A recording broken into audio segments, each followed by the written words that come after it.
our topic is all about higher order derivatives. So we have here a example.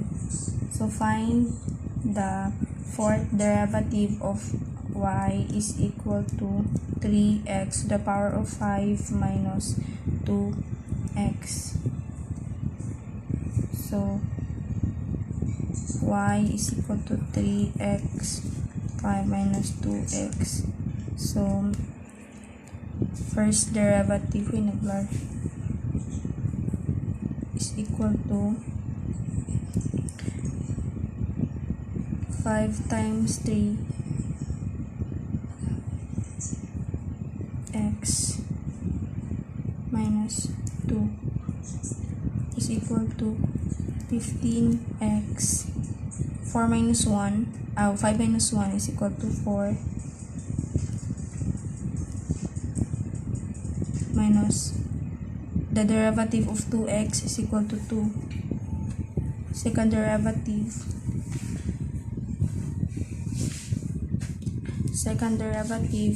15 4 times 15x. So this is constant, so 0 is equal to 15 times 4, 60. 4 minus 1. So the third derivative is equal to 3 times 60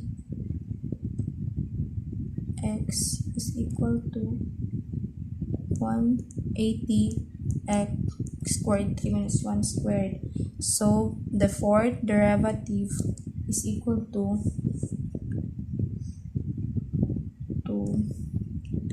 2 times 180 x is equal to 360 x.